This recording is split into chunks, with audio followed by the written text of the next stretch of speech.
Well, for 40 years now, cadets with the SIU program have honored veterans who served before them with a ceremony and vigil. This year's event just started on campus and will go until sundown. Brooke Slyer is live this morning with a look. Yeah, good morning, Evan Dave. Well, so far this morning, we've been talking to the different cadets, both Air Force and Army, about what Veterans Day means to them. But I am now joined by ROTC Air Force Commander, a little bit of a long title there, Jessica Dwyer. Thank you so much for joining me this morning.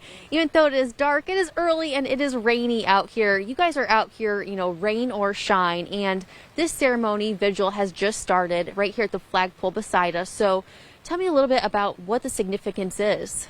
Yes, ma'am. So today we're going to have representatives from both our Air Force and Army ROTC programs standing a silent guard outside the flagpole here on campus at SIU. And they're out here just to pay tribute and homage to all of the veterans who have served before us. And it isn't just Air Force and Army veterans, it's all services. Can't forget about our Coast Guardsmen, Marines, sailors, and now we have Space Force veterans eventually at some point too with our brand new service. And so normally you guys have a wreath-laying ceremony out here at 11 o'clock and some speakers, and that's actually been moved to a different location, Davies Hall, because of the rain that we are just talking about. What will be happening there? What will be some of the speakers they'll be talking? Yeah, so we'll open things up with Mr. Paul Copeland. He's our Veterans Affairs Coordinator here at SIU.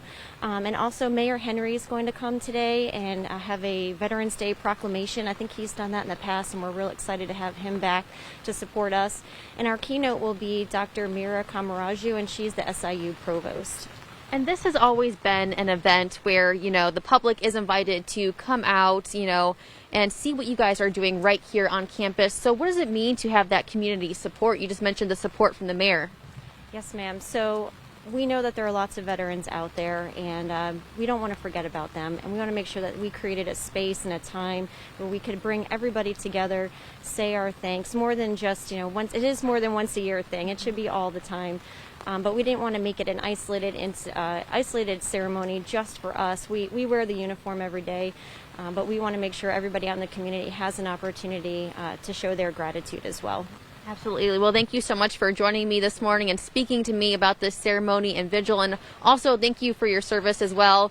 And of course, I want to thank all the cadets that came up and woke up early to be out here with me in the rain and in the dark as well. Of course, we'll have more on this ceremony on our website a little later this morning. That's WSILTV.com. But for now, back to you in the studio.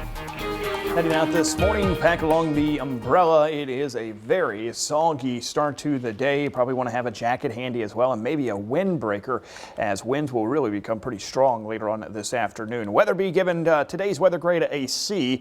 Today's not a complete washout. Well, we are tracking some wet weather this morning. This afternoon, I think we're going to see some sunshine, especially as the cold front moves through. Temperatures only dipping back a few degrees, but we are again tracking some fairly strong winds. Winds will turn out of the west behind